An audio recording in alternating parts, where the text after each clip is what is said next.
There, Michael? Yes, they were strong words, Roland. And, you know, this is something that didn't have to happen. This is another scandal dealing with Trump on top of flip-flopping on campaign issues, things of this nature. But, you know, there's a piece from NBCnews.com that talks about the Army says a Trump aide, quote, abruptly pushed aside an Arlington National Cemetery employee. And then the Trump campaign put out that the employee had some type of mental issue or something like that as well.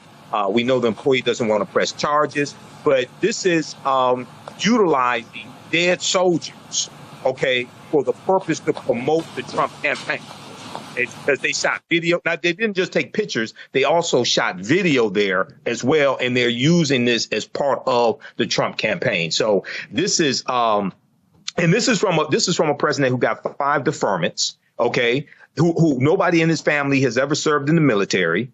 And this is somebody who doesn't understand the sacrifice that those who serve in the military make, their families make, and those who give the ultimate price make as well, regardless of whether you agree with the mission or the war, anything like that. So this is another example why he can never become president again. Donald Trump, speaking of being an ass, made an ass of himself at Arlington National Cemetery earlier this week after they bum rushed a staffer there, then later called her mentally unstable. They've been criticized by a lot of veterans. The U.S. Army had to come out with a strong statement of rebuke of Trump's staffers. Well, the folks at Vote Vets, they were not happy at all by any of this. They dropped this ad. We've got Trump on the run, scared. His insults about service members catching up with him. He's panicked. Losers and suckers, he called us, confirmed. Refusing to be seen with wounded warriors because it makes him queasy. Refusing to salute the fallen of World War I because he, quote, doesn't understand what was in it for them. Because he was afraid his dye job might run in the rain faster than he ran to a quack doctor when the draft board called his number. Comparing his sexploitations with the likes of Jeffrey Epstein to the sacrifice of those who went in his place to Vietnam. Now, maybe the greatest insult of all, turning a military cemetery visit into a political stunt with cameras in tow. In Section 60, one of the most hallowed acres of all, and when an Army civilian official told them they were breaking federal law that bans politics and campaign cameras, Trump thugs verbally and physically assaulted her. Disgusting. Donald Trump, the grave markers veterans and military families drop a knee to, are not your political props. They represent the heroes we served alongside, men and women you could never measure up to, friends who lived and died by the oath we all swore to uphold. Something you will never understand, and why we're doing our damnedest to make sure no service member ever has to salute you as Commander-in-Chief ever again.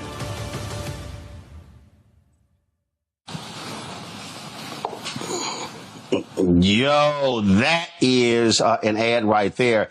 Major General retired Paul Eaton also talked to Vote Vets, and man, he did not hold back when it came to Donald Trump. Y'all, check this out. Ladies and gentlemen, this is Paul Eaton, Major General of the United States Army, retired. Every year, my wife and I pay our respects to the fallen in Arlington National Cemetery. Some were killed in action. Some have died of natural causes. It's a very emotive time for us. My father, Colonel Norman Eaton, and his co-pilot, Lieutenant Colonel Paul Getchell, commingled remains are in Section 60. The remains of Lieutenant Ken Ballard, dear son of a close friend, Karen Meredith, are in Section 60. We have stood next to people crying, paying their respects to their sons, daughters, fathers.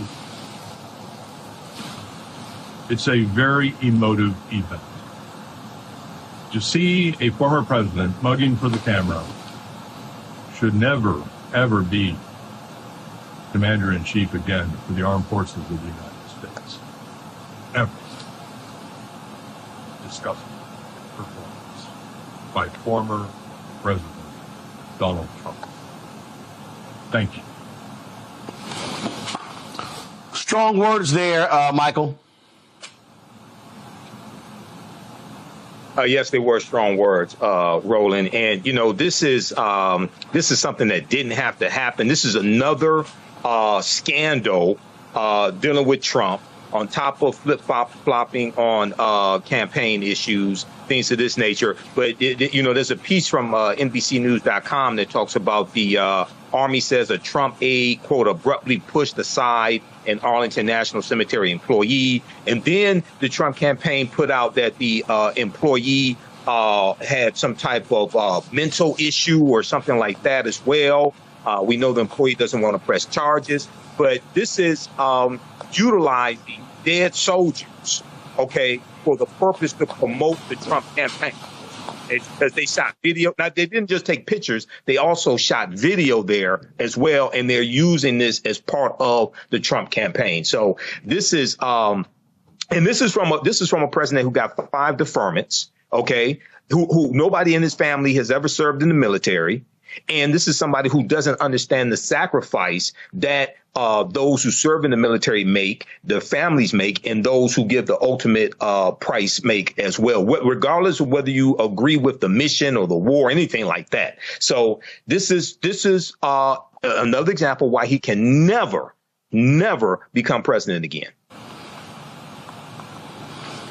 Oh, absolutely.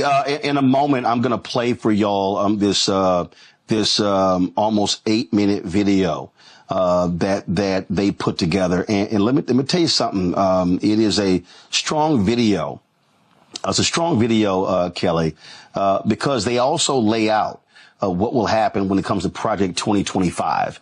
Again, if Donald Trump goes back into the White House. And so he's always trying to tout how he loves the military. He loves veterans, but it's not necessarily the case.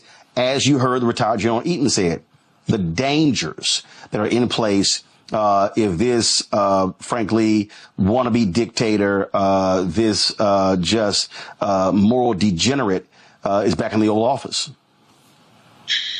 Yeah, I mean, the most recent scandal of 45 and the issue with the cemetery, Arlington Cemetery, I mean, it's beyond disgusting to me. I come from a family of veterans. I come from a family who are currently in the military. I thank them for their service every time that I get. But to see a former president be that disrespectful on hallowed ground, it's just sickening to me.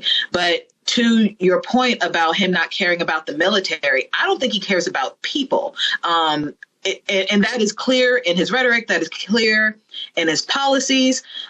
He says that he loves the military. I don't think that's the case at all. I think he associates victory with the military. He loves the ego trip that comes when you win something. He likes winning. He likes the ego boost of winning. He likes the ego boost of victory. And he ties that with military conflict. But he also loves, Kelly.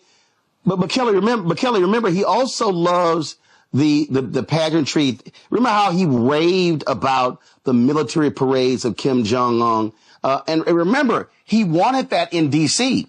Remember, he wanted, and they're like, dude, you just can't roll tanks on U.S. streets. Do you know how heavy they are? The damage they cause? He wanted one of those old Russian, I'm going to try to find the video, one of those old Russian military parades where they got the missiles and the tanks and they got all that stuff, and he gets to stand there in the middle of the generals.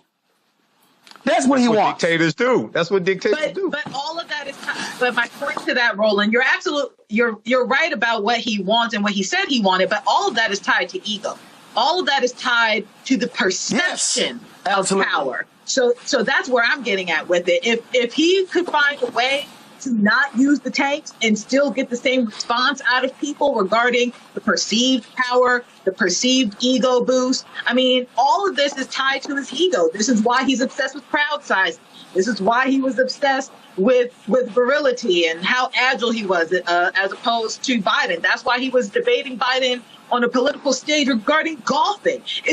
Visit our website, AfricanHistoryNetwork.com, AfricanHistoryNetwork.com, so you can register for this full 12-week online history course. And I'm getting ready to, as soon as I finish this broadcast, we're going to jump in the class of my online school and start teaching class number 1. So these classes will be on Saturdays, 4 p.m. Eastern Standard Time. We're running a little behind schedule today, so I had to get everything set up. But go to our website, AfricanHistoryNetwork.com, scroll down the page. You'll see the second class that I teach, Black Resistance Movements, Christopher Columbus, the Haitian Revolution, and Black Power Movement, 1492 to 1968. We do that on Sundays, 4 p.m. Eastern Standard Time.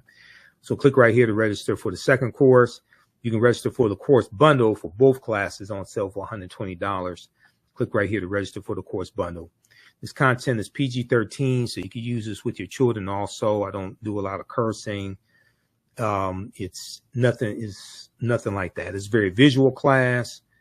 So we have 200 slides in the PowerPoint presentation, video clips that we look at, book references, 80 to 100 articles. And then, we have class number 1 of Ancient Kemet, the Moors, and the Ma'afa, Understanding the Transatlantic Slave Trade. Click right here to register for that. And the class lesson plan is here for the full course. You can download the class lesson plan. Okay, so there's a ton of information that we cover in this class. I'm just giving you a brief overview. Okay, so have you all learned anything so far? How do you all like this type of information? And who still needs to register for this class? So when we scroll down, we look at some of the other content that we'll cover. We'll look at archaeological discoveries that keep causing the scientists and archaeologists and paleontologists to push the timelines back. And these are archaeological discoveries that show an African presence in parts of the world earlier than people thought. Okay, so there was one good article, Recap Humans Are 100,000 Years Older Than We Thought. This is from the New York Post. We'll look at the lost city. There were 2 lost cities of Egypt. One, dazzling Aten, which was discovered a few years ago, but then also Tanis Heraklion, which was discovered about 2013. Tanis Heraklion, the lost city of Egypt.